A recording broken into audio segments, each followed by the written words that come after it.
অর্ণব ছিল সদ্য কলেজে পা রাখা এক তরুণ। চোখে তার নতুন স্বপ্নের ঝলক, আর হৃদয়ে এক চাপা উত্তেজনা। বিজ্ঞানের ছাত্র অর্ণব প্রথম দিনেই ক্লাসে গিয়ে বসল পেছনের সারিতে, যেখানে তার মতো আরও কিছু লাজুক ছেলেমেয়ে জড়ো হয়েছিল। প্রথম দিনেই তার চোখ পড়ল সামনের সারির একটি মেয়ের উপর, অদিতি। হালকা সবুজ সালোয়ার কামিজ পরা, লম্বা বিনুনি, আর চোখে চশমা। ক্লাসে স্যার যখন একটা কঠিন প্রশ্ন করলেন, অদিতি আত্মবিশ্বাসের সঙ্গে উঠে দাঁড়িয়ে সাবলীলভাবে উত্তর দিল। তার কণ্ঠস্বর ছিল শান্ত, কিন্তু দৃঢ়। অর্ণবের মনে হল যেন কলেজের হলরুমের কোলাহল এক লহমায় থেমে গেল। তার চোখ আর সরতে পারল না। কয়েক সপ্তাহ কেটে গেল। অর্ণব লুকিয়ে লুকিয়ে অদিতিকে দেখত। লাইব্রেরিতে, ক্যান্টিনে, এমনকি কলেজের গেটেও। সে বুঝতে পারছিল, এটা শুধু ভালো লাগা নয়, এ এক গভীর অনুভূতি। কিন্তু তার লাজুক স্বভাব তাকে অদিতির কাছে যেতে বাধা দিত। একদিন একটি সেমিনার চলাকালীন হঠাৎ বৃষ্টি নামল। সেমিনার শেষে সবাই তাড়াহুড়ো করে বের হচ্ছিল, কিন্তু অদিতি দেখল তার ছাতা নেই। অর্ণব দেখল, সে চিন্তিত মুখে বারান্দায় দাঁড়িয়ে আছে। সাহস করে অর্ণব তার কাছে গেল। অর্ণব, আপনার ছাতা নেই তাই না?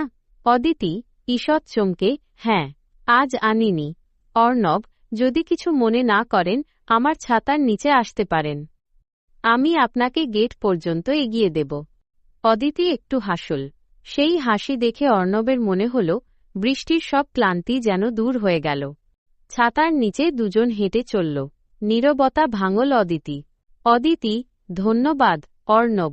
তুমি আমার ক্লাসেই পড়ো, তাই না? আমি খেয়াল করেছি। অর্ণব অবাক হল, অদিতি তাকে চেনে। অর্ণব, হ্যাঁ, আমার নাম অর্ণব। অদিতি, জানি। তোমার নাম সেদিন রোল কলের সময় শুনেছিলাম। আর ক্লাসের সবথেকে শান্ত ছেলেটাকে না চেনার কোনো কারণ নেই। আবার সেই মিষ্টি হাসি। তাদের পথ চলা যেন দ্রুত শেষ হয়ে গেল।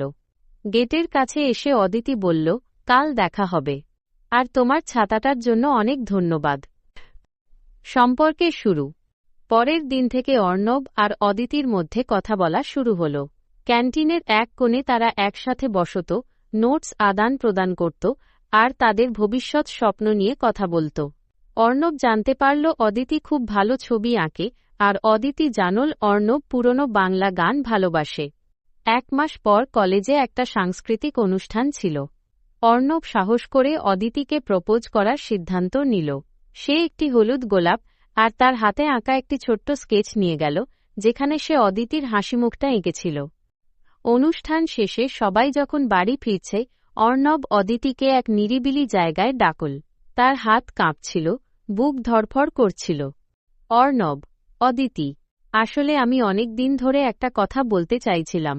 অদিতি শান্তভাবে তাকাল তার দিকে। অর্ণব গোলাপ আর স্কেচটা এগিয়ে দিয়ে, আমি তোমাকে খুব ভালোবাসি।